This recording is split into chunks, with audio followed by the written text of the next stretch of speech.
नमस्कार.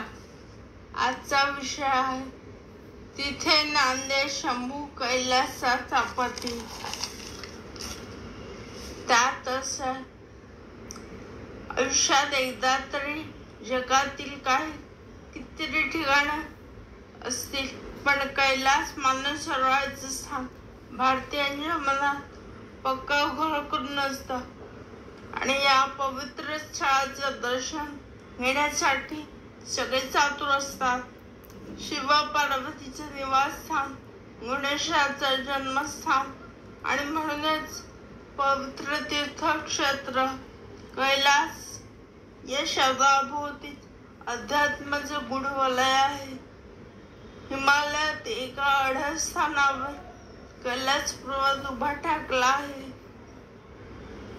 पायथ्याला सिंधू आणि ब्रह्मपुत्रा नद्यांचा उगम आणि मानसरोवराचा जल असलेला विशाल जलसागर पाहता क्षणी निसर्गाच्या विराट दर्शनानं नतमस्तक व्हावं असं ठिकाण. हे विराट रूप म्हणजे साक्षात शिवशंकर. हे पवित्र स्थान तिबेटमध्ये आहे. तिबेटचा ताबा चीनने घेतल्यानंतर 1950 पासून भारतीयांना कैलासाचं दर्शन दुर्लभ झालं होतं.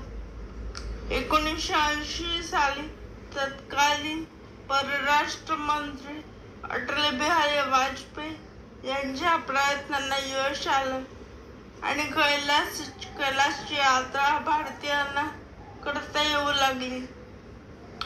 उत्तरांचल मधून खडतर पायवाटेने चालत तिबेटमध्ये प्रवेश करता येतो आणि पुढे कैलास मानसरोवरला जाता येतं. भारताच्या परराष्ट्र खात्यामार्फत जी कैलास मानसरोवर यात्रा आयोजित केली जाते ती या मार्गानेच केली जाते.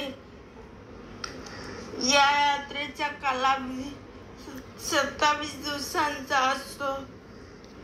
याशिवाय नेपाळ काठमांडू मार्गे ही यात्रा करता येते. अनेक प्रवासी कंपन्या याच मार्गे यात्रेकरूंना नेतात आणि काठमांडूला थेट पोचता आल्याने तिथून ही यात्रा 13 दिवसात पूर्ण करता येते.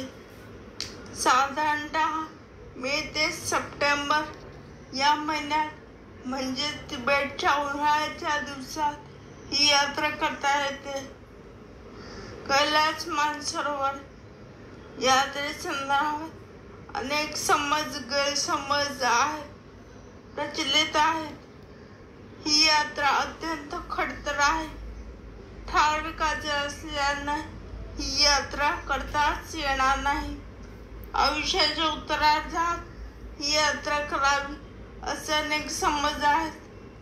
त्या अपुऱ्या माहितीवर आधारित आहेत.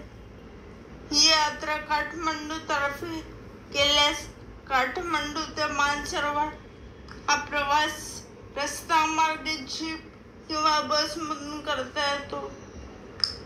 या मार्गात कुठेही चालावं लागत नाही.